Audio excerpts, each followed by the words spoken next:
नमस्कार दोस्तों, स्वागत है आपका हमारे यूट्यूब चैनल द जीएस वे में। दोस्तों, इससे पहले आप देख सकते हैं दोस्तों, पहले चैनल का नाम दोस्तों GSYVS था। अब दोस्तों हम लोग को चैनल का नाम द जीएस वे हो गया। हम लोग जीएस के सफ़र पर चलते हैं दोस्तों। दोस्तों, नाम चेंज करने का हमारा कोई मोटो नहीं था, कोई मकसद नहीं था। इसका एक मेन उदाहरण यही है दोस्तों कि आप में से बहुत से दोस्तों ने हमको बताया कि दोस्त मेल के ज़रिए बताया कि आपका चैनल जब सर्च करते हैं तो आपका चैनल यूट्यूब पर बहुत नीचे आता है। इसकी जगह दोस्तों एक स्पोर्ट्स का मतलब आ जाता है चैनल यूट्यूब पर सर्च करने पर, और बहुत नीचे आता चैनल, अपना चैनल। इसलिए दोस्तों हम लोगों ने चैनल का नाम चेंज किया है। आई होप दोस्तों, नाम चेंज करने से जो मैं पढ़ा रहा हूँ उसमें फ़र्क नहीं आएगा। हाँ, ये फ़र्क ज़रूर आएगा कि और हम लोग बेहतर करने की कोशिश करेंगे आप सभी के बीच में। बस आपसे यही कहना चाहूँगा, जितना प्यार आप सभी ने हमको दिया है, हम सभी को, वो हम सब आपके दोस्तों ऋणी रहेंगे। बस यही आपसे कहना चाहूँगा। और दोस्तों, जितना आप प्यार पहले चैनल नाम चेंज होने से उससे कोई फ़र्क नहीं पड़ता, लेकिन आपको ये फ़र्क पड़ेगा दोस्तों कि आपका जितने भी पेपर होंगे, पूरी कोशिश होगी हम लोगों की, और जोश में और उत्साह में आप सभी को कराने की कोशिश करेंगे। इसी के साथ दोस्तों शुरू करते हैं आज का नया टॉपिक, NTPC CBT 2 और ग्रुप डी की तैयारी। दोस्तों, आज से हम लोग करा रहे हैं। दोस्तों, जो पहले ये क्लास आपकी 1 तारीख से स्टार्ट होनी थी, लेकिन हम लोग इसको स्टार्ट नहीं कर पाए, वह हम लोग आज से स्टार्ट करेंगे। और दोस्तों, इसी के साथ चैनल को सब्सक्राइब जरूर कर लीजिएगा अगर आप नए हैं तो। शुरू करते हैं। देखिए, RRRB ग्रुप डी और NTPC CBT 2 practice set first की बात करेंगे हम लोग। मोस्ट एक्सपेक्टेड क्वेश्चन, जीके और साइंस की पूरी तैयारी अब हमारे चैनल पर कराई जाएगी। दोस्तों, मैथ और रीजनिंग की क्लास हम आपको दूसरे चैनल के नाम बता देंगे, आप उसमें कर सकते हैं तैयारी। मैं कह रहा हूँ बस आप इसमें ये देख लिया, अगर आपको अच्छा लगता है तो करिए, अगर नहीं अच्छा लगता है तो खाली आप दूसरी जगह से पढ़ के हम करें, दूसरी जगह भी पढ़िए आप। लेकिन अगर आपको अच्छा लगता है तो इसमें पढ़ के देखिए एक बार, बस एक बार मौका हमको भी दे दीजिए, देखिए दे करके।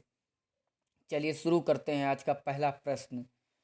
पहला प्रश्न, सितंबर 2020 में वैश्विक आर्थिक स्वतंत्रता सूचकांक 2020 में निम्नलिखित में से किस देश को शीर्ष स्थान दिया गया? तो दोस्तों, इसका सही उत्तर हो जाएगा आपका option number B, Hong Kong.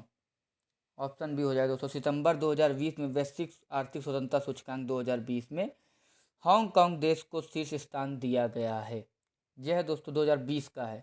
Hong Kong और सिंगापुर को दोस्तों पहला और दूसरा स्थान दिया गया है 2020 में। याद रखिएगा, पहले स्थान पर हांगकांग और दूसरे स्थान पर सिंगापुर। अपना देश भारत दोस्तों, पिछले वर्ष की रैंकिंग में भारत ने दोस्तों 79वें स्थान से गिरकर ग्लोबल इकोनॉमिक फ्रीडम इंडेक्स 2020 में 105वें स्थान पर रहा। ये दोस्तों 2020 की बात हो रही। कितने नंबर पर रहा अपना दोस्त? 105वें स्थान पर रहा। दोस्तों, ये आपकी प्रश्न में आपको जो इम्पोर्टेंट होगा वही प्रश्न आपको मैं कराऊंगा, तो नहीं होंगे तो आपको नहीं कराऊंगा, मतलब उसके अंदर डीपली मैं आपको नहीं बताऊंगा। नेक्स्ट, दूसरा प्रश्न, इनमें से कौन सा एक जीवाणु रोग है जो पौधों को प्रभावित करता है? तो दोस्तों, इसका सही उत्तर हो जाएगा क्राउन गेल। ऑप्शन सी इसका सही उत्तर हो जाएगा। क्राउन गेल एक दोस्तों बीमारी है जो मिट्टी में रहने वाले जीवाणु एग्रोबैक्टीरियम के कारण होती है। नेक्स्ट, तीसरा प्रश्न, हिमालयन दिवस हर साल कब मनाया जाता है? हिमालयन दिवस हर साल दोस्तों 9 सितंबर को मनाया जाता है। ऑप्शन सी इसका सही उत्तर हो जाएगा। दोस्तों, हम लोग आपका समय व्यर्थ नहीं करेंगे, ये मैं आपसे वचन वचन लेता हूँ। और जितना हो सकेगा आपको उतने इम्पोर्टेंट आपको प्रश्न जो आपके परीक्षा के लिए इम्पोर्टेंट हों, ऐसे ही मैं आपको कुछ भी नहीं कराऊंगा। आप परीक्षा में देख लीजिए, जो मैं आपको प्रश्न करा रहा हूँ उस सभी परीक्षा में इम्पोर्टेंट प्रश्न हैं जो आते भी हैं। इनके रिलेटेड आप प्रश्न दे सकते हैं, हर साल आते हैं। जो मतलब हर साल क्या, ग्रुप डी की नौकरी नहीं आई 2 साल तो 2019 से। तो ये है मौका, आपको गंवाना नहीं है। चाहे NTPC CBT 2 हो या फिर ग्रुप डी हो, दोस्तों आपको मौका भुनाना है। दोस्तों, आप हमसे भी पढ़िए, आप कहीं और भी पढ़ रहे हैं तो उनसे भी पढ़ के देख लीजिए, आपको अच्छा लगे तो पढ़िए। दूसरों के देख करके आप एक बार देख लीजिए उनमें हमें क्या अंतर है। दोस्तों, हिमालयन दिवस तो दोस्तों हर साल 9 सितंबर को मनाया जाता है। प्रकृति को बचाने और बनाए रखने और प्रतिकूल मौसम की स्थिति से देश की रक्षा करने में हिमालय दोस्तों एक महत्वपूर्ण भूमिका निभाता है। नेक्स्ट चौथा प्रश्न, समरूप वृत्तीय गति में त्वरण की दिशा किसके साथ होती है? तो समरूप वृत्तीय गति में त्वरण की दिशा दोस्तों दिशा वेग से लंबवत होती है। ऑप्शन डी इसका सही उत्तर हो जाएगा। त्वरण की दिशा दोस्तों जो कि अंदर की ओर होती है और एक समान वृत्तीय गति में त्वरण त्रिज्या के साथ और केंद्र की ओर होता है। दोस्तों एक वृत्तीय मार्ग का अनुसरण एक पिंड की गति को वृत्तीय गति कहा जाता है। याद रखिएगा, आपसे डायरेक्ट उदाहरण भी पूछ सकता है कि परिभाषा ही पूछ सकता है आपके कि क्या उसकी होगी। तो याद रखिए, एक वृत्तीय मार्ग के अनुसरण एक पिंड की गतिविधि को वृत्तीय गति कहा जाता है। जो आप में से बहुत लोगों ने ग्रुप डी एनटीपीसी की मतलब पेपर दिया होगा। अगर नहीं दिया है तो आप देख सकते हैं प्रीवियस ईयर पेपर उठा के, यही प्रश्न आपके जो बनते हैं साइंस में। नेक्स्ट पांचवा प्रश्न, विश्व आर्द्रभूमि दिवस कब मनाया जाता है? तो विश्व आर्द्रभूमि दिवस मनाया जाता है दोस्तों 2 फरवरी को। ऑप्शन ए इसका सही उत्तर हो जाएगा। विश्व आर्द्रभूमि दिवस प्रत्येक वर्ष अंतर्राष्ट्रीय स्तर पर 2 फरवरी को मनाया जाता है। यह दोस्तों 2 फरवरी 1971 को ईरान के रामसर में अंतर्राष्ट्रीय महत्व के आर्द्रभूमि पर सम्मेलन के हस्ताक्षर की वर्षगांठ को दर्शाता है। दोस्तों विश्व आर्द्र दिवस पहली बार 1997 में मनाया गया था। याद रखिए कब मनाया गया था। विश्व आर्द्र भूमि दिवस 1997 में मनाया गया। आपसे पूछ सकता कब मनाया गया था पहली बार, तो 1997 में। नेक्स्ट छठा प्रश्न, निम्नलिखित में से किस शहर ने स्टैम्प्ड मास्क और वर्चुअल आई कार्ड को डाक टिकट संग्रहण दिवस पर लॉन्च किया? तो दोस्तों इसका सही उत्तर हो जाएगा मुंबई। ऑप्शन बी, मुंबई शहर ने स्टैम्प्ड मास्क और वर्चुअल आई कार्ड को डाक टिकट संग्रहण दिवस पर लॉन्च किया। और दोस्तों ये फिलाटेली डाक टिकटों और डाक इतिहास का अध्ययन कराता है ये आपको। और ये 13 अक्टूबर को डाक टिकट संग्रहण दिवस मनाया जाता है। तो डाक टिकट का संग्रहण दिवस कब मनाया जाता है दोस्तों? 13 अक्टूबर को। याद रखिएगा, इंपॉर्टेंट प्रश्न है। मुंबई की बात है तो दोस्तों मुंबई महाराष्ट्र की राजधानी है और महाराष्ट्र के मुख्यमंत्री हैं उद्धव ठाकरे। राज्यपाल हैं भगत सिंह कोश्यारी। नेक्स्ट सातवां प्रश्न, टमाटर का लाल रंग किसकी उपस्थिति के कारण होता है? तो टमाटर का लाल रंग दोस्तों कैरोटीनाइड, ऑप्शन सी कैरोटीनाइड के कारण उपस्थिति के कारण होता है टमाटर का लाल रंग। पकने के दौरान दोस्तों टमाटर का रंग हरे से लाल हो जाता है। याद रखिएगा, हरे से लाल हो जाता है। और कैरोटीनाइड वर्णक लाइकोपीन इस लाल रंग का उत्पादन करता है। याद रखिए किससे किसका होता है? कैरोटीनाइड वर्णक लाइकोपीन इस लाल रंग का उत्पादन करता है। नेक्स्ट आठवां प्रश्न, निम्नलिखित में से फ्रीडम ट्रॉफी से जुड़े 2 देश कौन से हैं? तो इसका सही उत्तर हो जाएगा दोस्तों भारत और दक्षिण अफ्रीका। भारत और दक्षिण अफ्रीका फ्रीडम ट्रॉफी से जुड़े 2 देश हैं। ये दोस्तों फ्रीडम ट्रॉफी टेस्ट क्रिकेट से संबंधित है। याद रखिए किससे संबंधित है? आपका टेस्ट क्रिकेट से संबंधित है और भारत और दक्षिण अफ्रीका द्वारा खेला जाता है। यह ट्रॉफी मुख्य रूप से स्ट्राइकर के लिए समर्पित है जो दुनिया के 2 सबसे बड़े नेता ने किया था। और इस ट्रॉफी को गांधी मंडेला ट्रॉफी के रूप में भी जाना जाता है, जिसे 2015 में शुरू किया गया था। याद रखिएगा, मोस्ट इंपॉर्टेंट प्रश्न है आपकी किसी भी परीक्षा के लिए मैं बात कर रहा हूँ। मोस्ट इंपॉर्टेंट प्रश्न है ये कि गांधी और मंडेला ट्रॉफी के रूप में जाना जाता है फ्रीडम ट्रॉफी टेस्ट। नेक्स्ट नवा प्रश्न, निम्नलिखित जानवरों में वसा का भंडारण किस ऊतक में होता है? तो दोस्तों जानवरों में वसा का भंडारण option C adipocyte, option C adipocyte के कारण किस ऊतक में होता है? जानवरों में वसा का भंडारण एडिपोसाइट ऊतक में होता है। ऑप्शन सी इसका सही उत्तर हो जाएगा। एडिपोसाइट जिसे दोस्तों लिपोसाइट और वसा कोशिकाओं के रूप में भी जाना जाता है। अब देखिए आपका इंपॉर्टेंट प्रश्न एक और बन गया दोस्तों। आपसे पूछ सकता है कि लिपोसाइट और वसा कोशिकाओं के रूप में किसे जाना जाता है? दोस्तों एडिपोसाइट। और या तो एडिपोसाइट पूछ देगा, मतलब इन तीनों को याद रखिए, एडिपोसाइट जिसे लिपोसाइट और वसा कोशिकाओं के रूप में जाना जाता है। ये मुख्य रूप से वसा ऊतकों को बनाते हैं जो विशेष रूप से वसा के रूप में ऊर्जा का भंडारण करते हैं। नेक्स्ट 10वां प्रश्न, गोल्फ निम्नलिखित में से किस ट्रॉफी के साथ जुड़ा हुआ है? तो गोल्फ दोस्तों वॉकर कप, ऑप्शन बी इसका सही उत्तर है। गोल्फ वॉकर कप ट्रॉफी के साथ जुड़ा हुआ है। वॉकर कप की बात करेंगे, बारे में बात करेंगे तो वॉकर कप गोल्फ कैसे जुड़ा है। ट्रॉफी विषम वर्षों से आयोजित की जाती है। पेशेवर गोल्फरों को दो टीमों यूनाइटेड स्टेट ऑफ अमेरिका और यूनाइटेड किंगडम देशों ग्रेट ब्रिटेन और आयरलैंड में विभाजित किया गया था।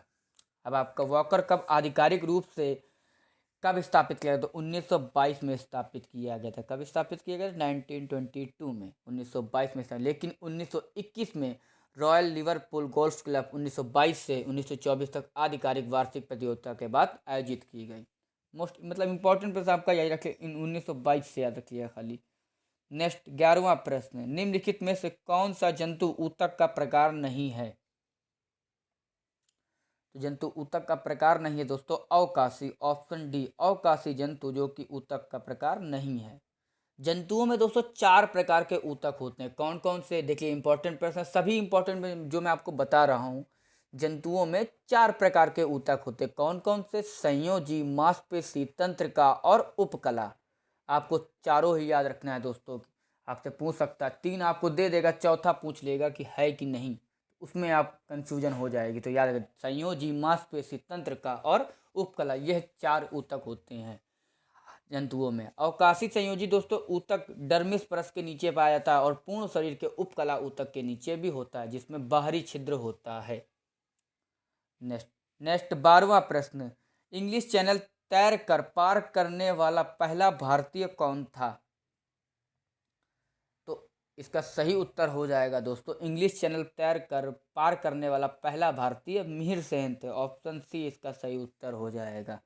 मैं दोस्तों इसीलिए 3 सेकंड 4 सेकंड बाद आपसे पूछता हूँ कि शायद आप अपने मन से सोच के आंसर लगा लें, उसके बाद मैं तो बता ही दूंगा। मिहिर सेन दोस्तों अंग्रेजी चैनल तैर कर पार करने वाले पहले भारतीय तैराक थे। वह 1958 में, कब गए थे? 1958 में।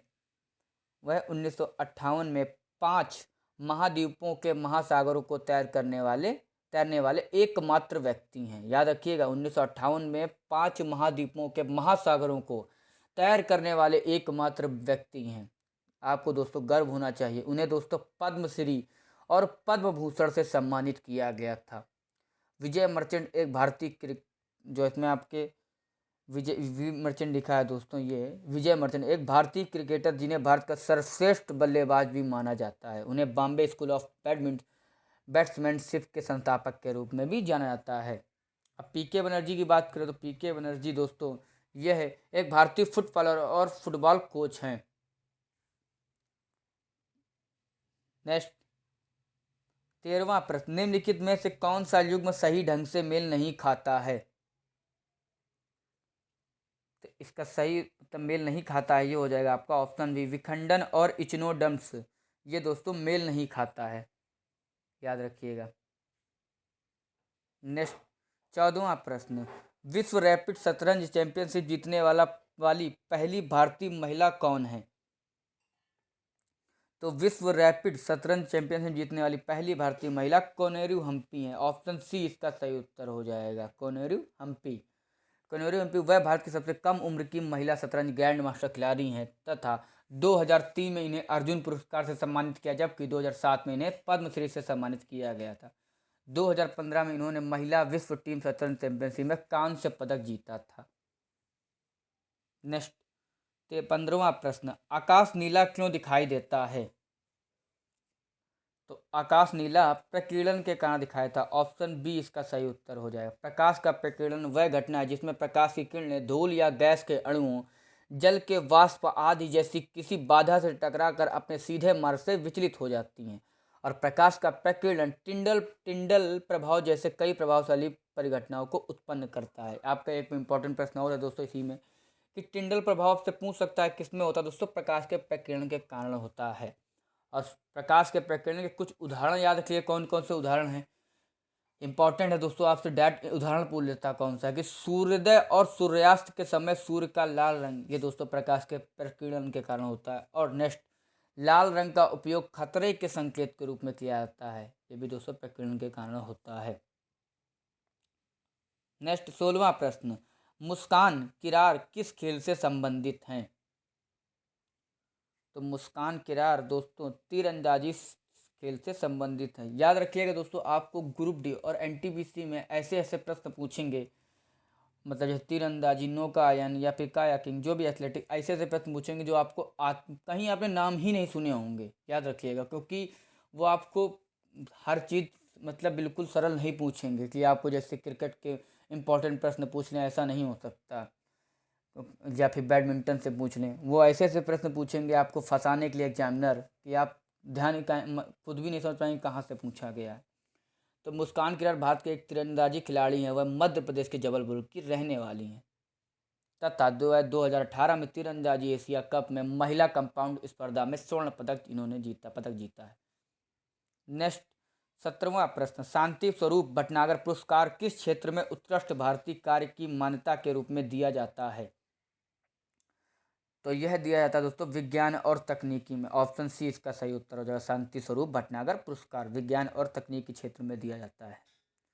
और दोस्तों यह दिया जाता है विज्ञान और प्रौद्योगिकी क्षेत्र में उत्कृष्ट भारतीय कार्यों की मान्यता के रूप में दिया जाता है। इस पुरस्कार का नाम CSIR इंडिया के संस्थापक निर्देशक स्वर्गीय डॉक्टर शांति स्वरूप भटनागर के रूप में रखा गया है। इन पुरस्कारों को दोस्तों उल्लेखनीय और उत्कृष्ट शोध, लागू या मौलिक के लिए प्रतिवर्ष प्रदान किया जाता है। आप किन किन में मतलब किन किन क्षेत्र मतलब विषयों में दिया जाता है? तो जैविक विज्ञान पे, रासायनिक विज्ञान में, पृथ्वी, वायुमंडल, महासागर और ग्रह विज्ञान, इंजीनियरिंग विज्ञान, गणितिक विज्ञान, चिकित्सीय विज्ञान और भौतिकी विज्ञान में यह पुरस्कार दिया जाता है। नेक्स्ट 18वां प्रश्न, चीता और चेतक किसके नाम हैं? तो चीता और चेतक जो कि दोस्तों हेलीकॉप्टर के नाम है। ऑप्शन बी इसका सही उत्तर हो जाएगा। ऑप्शन बी हेलीकॉप्टर के नाम। अब ये दोस्तों चीता हेलीकॉप्टर, इसमें दोस्तों ये खाली ये गलती, चीता की बात करें, चीता हेलीकॉप्टर जो लिखा है इसमें, तो पहली बार 1976 में इसको शामिल किया गया था। कब शामिल किया गया था? 1976 में। HAL हिंदुस्तान एरोनॉटिक लिमिटेड विदेशी कंपनियों के साथ प्रौद्योगिकी हस्तांतरण समझौते के माध्यम से इनका निर्माण कर रहा है। नेक्स्ट चेतक हेलीकॉप्टर की बात करेंगे दोस्तों, ये भी दोस्तों HAL हेलीकॉप्टर डिवीजन ने 1962 में मेसर्स SUD एविएशन फ्रांस के साथ एक समझौता करके हेलीकॉप्टर का निर्माण शुरू किया। नेक्स्ट 19वां प्रश्न, निम्नलिखित में से कौन सी धातु सबसे आसानी से एक प्रकाश विद्युत प्रभाव प्रदर्शित करेगी? तो दोस्तों यह करेगी ऑप्शन डी सीजियम। सीजियम दोस्तों यह है प्रकाश विद्युत प्रभाव जब धातु की सतह प्रकाश क्या कहते हैं प्रकाश विद्युत प्रभाव की बात करेंगे दोस्तों, तो जब धातु की सतह पर पर्याप्त रूप से छोटी तरंग दैर्घ्य का प्रकाश होता है तो इलेक्ट्रॉनों को तुरंत धातु से निकाल दिया जाता है। इस घटना को प्रकाश विद्युत प्रभाव कहा जाता है। इसमें दोस्तों सोडियम, लिथियम और मैग्नीशियम विद्युत धनात्मक होते हैं। और सीजियम, इसमें दोस्तों सीजियम की बात होते हैं धनात्मक होते हैं, और वह आसानी से इलेक्ट्रॉनों को भी खो देते हैं आपके सोडियम, लिथियम और मैग्नीशियम, लेकिन उनकी प्रतिक्रिया सीजियम से बहुत कम होती है। सीजियम सबसे अधिक विद्युत धनात्मक तत्व है दोस्तों। मैं अंदर डीपली बताना चाहता हूँ, लेकिन मतलब ज़्यादा आपका समय व्यर्थ ना करके बताना, लेकिन ये सब दोस्तों इंपॉर्टेंट प्रश्न है, इसलिए मैं आपको जानबूझ के मुझसे मगर नहीं चाहता हूँ, लेकिन तब भी मैं आपको बता देता हूँ, क्योंकि इंपॉर्टेंट प्रश्न सभी दोस्तों, इसलिए मैं रोक नहीं पाता हूँ। नेक्स्ट 20वां प्रश्न, इनमें से सबसे अधिक ध्रुवीकरण क्षमता वाला आयन कौन सा होता है? तो दोस्तों इसमें होता है ऑप्शन सी Li। ये होता है दोस्तों सबसे अधिक ध्रुवीकरण क्षमता वाला आयन होता है। ध्रुवीकरण शक्ति की बात करेंगे तो एक ऋणायन को विकृत करने के धनायन की क्षमता को उस धनायन की ध्रुवीकरण शक्ति कहा जाता है। नेक्स्ट 21वां प्रश्न, निम्नलिखित में से किसे भारत के राष्ट्रपति के रूप में निर्विरोध चुना गया था? तो दोस्तों यह चुना गया था नीलम संजीव रेड्डी को। ऑप्शन बी इसका सही उत्तर हो जाए, नीलम संजीव रेड्डी। इनको दोस्तों भारत के राष्ट्रपति के रूप में निर्विरोध चुना गया था। दोस्तों यह भारत के छठे राष्ट्रपति थे और वह पहले निर्विरोध चुने गए और भारत के उप राष्ट्रपति बनने वाले सबसे कम आयु के व्यक्ति थे।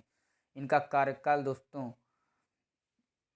था नीलम संजीव रेड्डी जी का 1956 से 1960 में। आंध्र प्रदेश के इनका कार्यकाल मुख्यमंत्री के रूप में दोस्तों 1956 से 1960 में था। आंध्र प्रदेश के पहले मुख्यमंत्री भी थे, याद रखिए, इंपॉर्टेंट प्रश्न है। आंध्र प्रदेश के पहले मुख्यमंत्री नील संजीव रेड्डी थे। और दोस्तों इसमें लिखा ज्ञानी जैल सिंह लिखा है दोस्तों, तो यह है भारत के 7वें राष्ट्रपति के रूप में इन्होंने कार्य किया।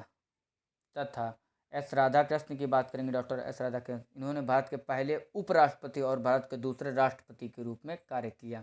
तथा वीवी गिरी जी की बात करें तो ये भारत के चौथे राष्ट्रपति के रूप में इन्होंने कार्य किया।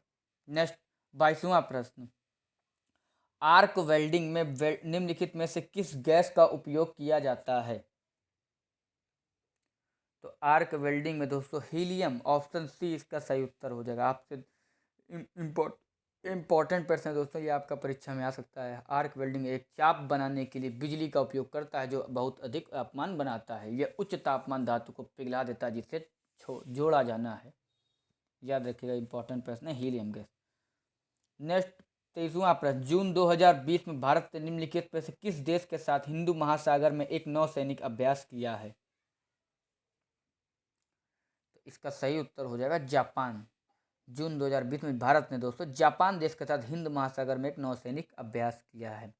ये कब किया? भारत ने 27 जून 2020 को हिंद महासागर में जापान के साथ एक नौसैनिक अभ्यास किया। Japan maritime self defence force के प्रशिक्षण स्क्वाड्रन जहाजों JS कसिमा और JS सिमाइकू ने समुद्री अभ्यास में भाग लिया। भारतीय नौसेना से दोस्तों INS राणा और INS कुलिस दिन भर अभ्यास में शामिल थे। नेक्स्ट 24वां प्रश्न, निम्नलिखित में से कौन फोर्ब्स इंडिया बिलियनियर्स लिस्ट 2020 में शीर्ष पर रहा? ये दोस्तों 2020 के हैं, क्योंकि करंट अफेयर्स तो कोई ज़रूरी नहीं है आपका 2021 से ही पूछ ले। कुछ प्रश्न आपके 2020 से भी आएंगे, आप चाहे किसी भी स्टाम्प पे लिखवा लीजिए, आपके प्रश्न 2020 से भी पूछे जाएंगे। आपको बहुत से प्रश्न आप एग्जाम दे रहे होंगे, देखना अधिकतर मोस्टली प्रश्न अधिकतर वो आयोग पीछे के प्रश्न पूछ रहा है। कोई भी प्रश्न 2020 के, कुछ तो 2018-19 के पूछे ले रहे हैं, तो आपको उसको क्या आप करंट अफेयर्स में बोलेंगे?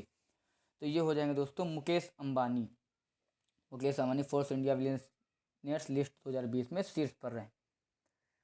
ये दोस्तों रिलायंस इंडस्ट्रीज के चेयरपर्सन है दोस्तों Mukesh Ambani, force India billionaires list 2020 में शीर्ष पर रहे। नेक्स्ट 25वां प्रश्न, इसको गोल्डन सिटी के रूप में जाना जाता है? तो ये हो जाएगा दोस्तों ऑप्शन सी जैसलमेर को दोस्तों गोल्डन सिटी के रूप में जाना जाता है। दोस्तों आपका अमृतसर में भी दोस्तों गोल्डन सिटी है, याद रखिएगा। गोल्डन टेम्पल गोल्डन मतलब गोल्डन टेम्पल है, सोने का मंदिर जिसको बोलते हैं, अमृतसर में है। जैसलमेर की बात करें, जैसलमेर राजस्थान का सबसे बड़ा जिला है, जो 38,401 वर्ग किलोमीटर में फैला है। और यह दोस्तों पाकिस्तान के साथ 471 किलोमीटर लंबी अंतर्राष्ट्रीय सीमा साझा करता है। नेक्स्ट 26वां प्रश्न, कठोर जल में निम्नलिखित में से कौन अधिक मात्रा में मौजूद होता है? तो कठोर जल में दोस्तों कैल्शियम और मैग्नीशियम, ऑप्शन बी इसका सही उत्तर हो जाए। कैल्शियम और मैग्नीशियम अधिक मात्रा में मौजूद होता है। कठोर पानी में कैल्शियम और मैग्नीशियम अधिक मात्रा में मौजूद होता है। पानी में खनिजों की उपस्थिति साबुन के साथ कम झाग के कारण बनती है। और पानी की कठोरता 2 प्रकार की होती, कौन कौन सी? अस्थायी कठोरता और स्थायी कठोरता। नेक्स्ट 27वां प्रश्न, निम्नलिखित में से कौन सा उत्पाद सड़कों के निर्माण के लिए उपयोग किया जाता है? तो ये तो दोस्तों अगर आप सभी के पास, मतलब आप सभी को गलियों में देखेंगे रोड बनती है दोस्तों, इसमें दोस्तों डामर का उपयोग किया जाता है। आपको ही पता होगा दोस्तों, डामर का उपयोग किया जाता है सड़कों के निर्माण में। डामर में दोस्तों 500 से 700 कार्बनिक यौगिकों हाइड्रोकार्बन का मिश्रण होता है, जिसमें नाइट्रोजन, सल्फर और ऑक्सीजन के कुछ अनुपात भी होते हैं। नेक्स्ट 28वां प्रश्न, भारत का पहला गिद्ध प्रजनन और संरक्षण केंद्र स्थापित करने के लिए कौन सा राज्य स्थापित है, मतलब कहाँ हुआ, राज्य में स्थापित हुआ है? तो भारत का पहला गिद्ध प्रजनन और संरक्षण केंद्र स्थापित किया गया है दोस्तों उत्तर प्रदेश राज्य में। ऑप्शन सी इसका सही उत्तर हो जाएगा। उत्तर प्रदेश का पहला गिद्ध संरक्षण और प्रजनन केंद्र गोरखपुर वन प्रभाग के फनेंदा रेंज के बर्री बस्सी गांव में स्थापित किया गया। इतना दोस्तों आपके खाली इस्ता पूछेगा किस जगह, तो गोरखपुर में याद रखिएगा। यह गिद्ध प्रजनन और संरक्षण केंद्र भारत में पहला होगा जो राजा गिद्ध को समर्पित होगा। नेक्स्ट 29वां प्रश्न, प्रोपेन का आणविक सूत्र है। तो प्रोपेन का आणविक सूत्र हो जाएगा दोस्तों C3H8। ऑप्शन डी इसका सही उत्तर हो जाए C3H8, जो कि प्रोपेन का आणविक सूत्र है। अल्फेन्स एसाइक्लिक हाइड्रोकार्बन होता है जिसमें दोस्तों कार्बन कार्बन परमाणु के बीच एक एकल आबंध है होता है, यानी वह संतृप्त हाइड्रोकार्बन होते हैं।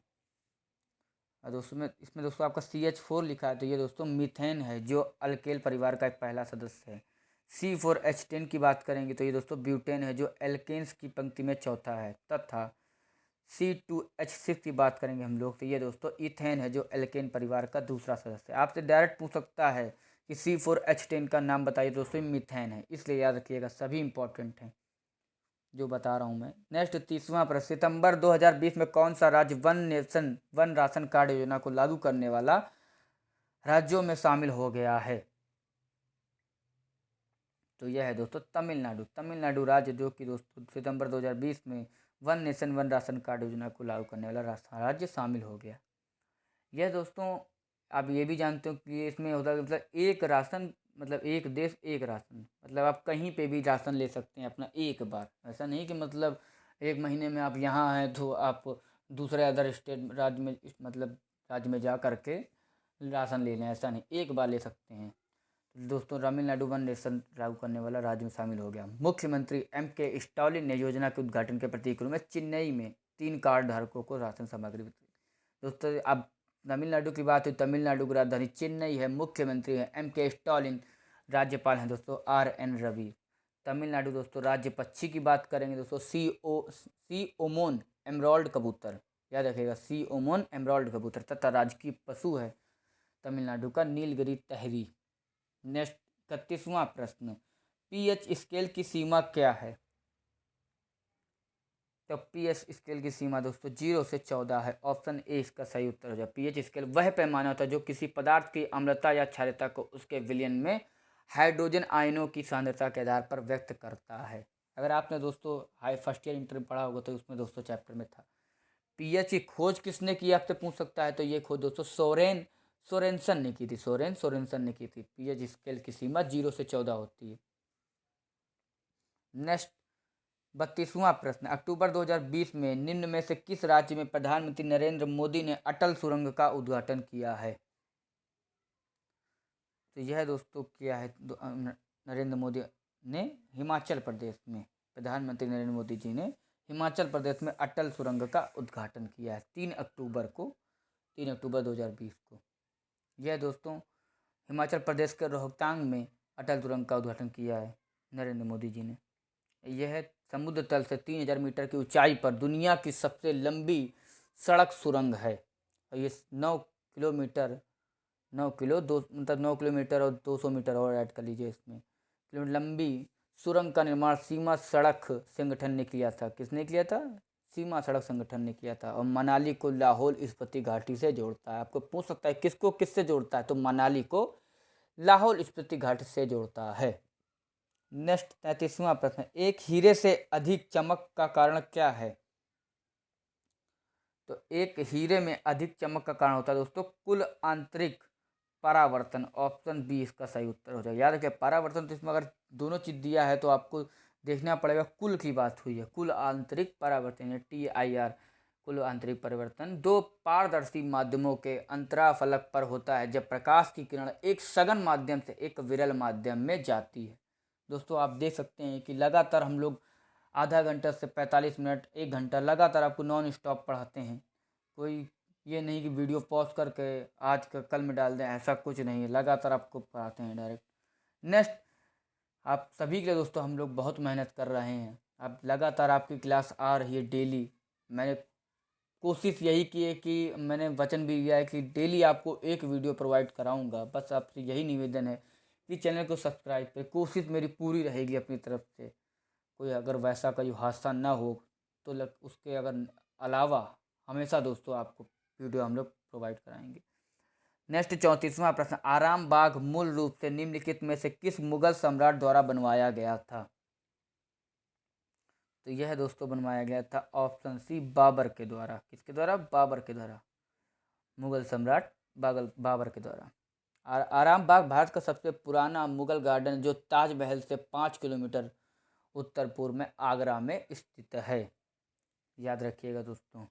बाबर की बात करेंगे दोस्तों, बाबर जो कि भारतीय उपमहाद्वीप का मुगल साम्राज्य के संस्थापक और मुगल वंश का पहला सम्राट था बाबर। आगरा में दोस्तों 1530 में बाबर की मृत्यु हो गई थी। हुमायूं ने उसका उत्तराधिकारी बना दिया गया, हुमायूं को। नेक्स्ट 35वां प्रश्न, ध्वनि की चाल किसमें अधिकतम होती है? तो ध्वनि की चाल अधिकतम ठोस पर होती है। ऑप्शन डी इसका सही उत्तर हो जाएगा। ध्वनि की चाल उस माध्यम के घनत्व पर निर्भर करती है जिसके माध्यम से वह यात्रा कर रही है। ठोस माध्यम में कणों को बारीकी से पैक किया जाता है। नेक्स्ट 36वां प्रश्न, डेसिबल है। तो डेसिबल है दोस्तों एक ध्वनि स्तर का एक माप। ऑप्शन बी इसका सही उत्तर हो जाएगा। ध्वनि स्तर का एक माप है डेसिबल। डेसिबल एक लघु गणक इकाई है जिसका उपयोग ध्वनि स्तर को मापने के लिए किया जाता है। नेक्स्ट 37वां प्रश्न, दो वस्तुओं के बीच के आकर्षण बल को क्या कहा जाता है? तो दो वस्तुओं के बीच के आकर्षण बल को गुरुत्वाकर्षण बल कहा जाता है। ऑप्शन सी इसका सही उत्तर हो जाएगा। गुरुत्वाकर्षण बल की बात करेंगे तो प्रत्येक वस्तु अन्य वस्तु को एक बल द्वारा आकर्षित करते हैं, अर्थात दो वस्तुओं के बीच के आकर्षण बल को गुरुत्वाकर्षण बल कहा जाता है। डायरेक्ट आपसे डायरेक्ट पूछ लेता है, याद रखिएगा। अभिकेंद्री बल की बात करेंगे दोस्तों, जो ये आपका लिखा है अभिकेंद्री बल, तो वह बल जो एक वृत्ताकार पथ के केंद्र की ओर कार्य करता है वह आपका अभिकेंद्री बल कहलाता है। अपकेंद्री बल की बात करेंगे तो वृत्ताकार वृत्त पथ के केंद्र से दूर एक दिशा में कार्य करता है तो वह अपकेंद्री बल कहलाता है। विद्युत चुंबकीय बल की बात करेंगे तो यह एक प्रकार का बल है जो विद्युत आवेशित कणों के बीच होता है। डायरेक्ट परिभाषा आपसे पूछ लेता है परीक्षाओं में। नेक्स्ट 38वां प्रश्न, निम्नलिखित में से किस युद्ध में राणा अमर सिंह ने मुगल राजकुमार मोहम्मद परवेज को हराया? तो इसका सही उत्तर हो जाएगा देवर की लड़ाई में। देवर की लड़ाई युद्ध में राणा अमर सिंह ने मुगल राजकुमार मोहम्मद का परवेज को हराया। देवर की लड़ाई 1606 में हुई थी। कब हुई थी? 1606 में हुई थी, ईस्वी में हुई थी। यह कुंभलगढ़ से 40 किलोमीटर दूर की एक घाटी में लड़ा गया था जिसमें राणा अमर सिंह ने सुल्तान खान को हराया और मार डाला था। नेक्स्ट 39वां प्रश्न, यांत्रिक ऊर्जा गतिज ऊर्जा और का संयोजन है, मतलब और किसका संयोजन पूछा गया है। तो यांत्रिक ऊर्जा गतिज ऊर्जा और स्थितिज ऊर्जा का संयोजन है। ऑप्शन सी इसका सही उत्तर हो जाएगा। आप देख लीजिएगा कोई किसी न किसी परीक्षा, मतलब ग्रुप डी जो परीक्षा है आपकी उसमें, या फिर एनटीपीसी की परीक्षा आप देख सकते हैं। साइंस के पेपर जितने आएंगे मोस्टली आपके ग्रुप डी में बहुत आएंगे पेपर, साइंस से प्रश्न आएंगे। उसमें देखिए एक प्रश्न आपका ये जरूर आएगा, लगा लीजिए सर्च है आप कहीं से भी, आपका एक प्रश्न, क्योंकि एक ही दिन में तो पेपर है नहीं, देखिएगा लगातार आपके प्रश्न बनते ही जाएंगे। यांत्रिक ऊर्जा वह ऊर्जा है जो किसी वस्तु के पास गति या उसकी स्थिति के कारण होती है। मोस्ट इंपॉर्टेंट प्रश्न है दोस्तों। नेक्स्ट 40वां प्रश्न, 1 किलोवाट घंटा किसकी इकाई है? तो 1 किलोवाट घंटा जो कि दोस्तों ऊर्जा की इकाई है। ऑप्शन डी इसका सही उत्तर हो जाएगा। विद्युत प्रवाह द्वारा किए गए कार्य की दर को दोस्तों विद्युत शक्ति कहा जाता है और दो बिंदुओं के बीच विभव में अंतर विभवांतर कहलाता है। अब दोस्तों 1 किलोवाट की बात करेंगे तो किसके बराबर होता है दोस्तों? तो ये बराबर होता है 3.6 गुणे 10⁶ जूल। डायरेक्ट प्रश्न आपसे पूछ लगता है 1 किलोवाट घंटा किसके बराबर होता है? 3.6 गुणे 10⁶ जूल के बराबर होता है। नेक्स्ट 41वां प्रश्न, गति का पहला समीकरण किसके बीच संबंध प्रदान करता है? तो गति का पहला समीकरण जो कि दोस्तों वेग, समय और त्वरण के बीच संबंध प्रदान करता है। ऑप्शन सी इसका सही उत्तर हो जाएगा। अब गति का पहला समीकरण की बात करेंगे तो सभी को पता होगा दोस्तों, आपने 9th-10th की क्लास में भी दोस्तों आपकी, अगर आपने 10th क्लास में सही से पढ़ा होगा तो उसमें भी था दोस्तों, v बराबर यू प्लस ए टी के रूप में दिया गया है दोस्तों, जिसमें v बराबर अंतिम वेग, u बराबर प्रारंभिक वेग, a बराबर त्वरण, t बराबर दिया गया समय। तो गति का दूसरा समीकरण भी मैं बता दे रहा हूँ आपको दोस्तों, s बराबर यू टी प्लस 1 अपॉन मतलब half A T square, 1/2 AT²। तथा गति का तीसरा नंबर समीकरण भी याद रखिए, V² बराबर U² प्लस 2AS के रूप में दिया था। डायरेक्ट आपसे डायरेक्ट पूछ लेता है किस समीकरण का है। नेक्स्ट 42वां प्रश्न, एक वस्तु की संवेग किस पर निर्भर करता है?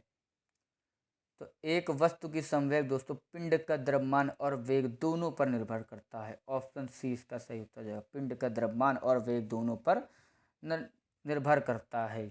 ये दोस्तों सही उत्तर हो जाएगा आपका।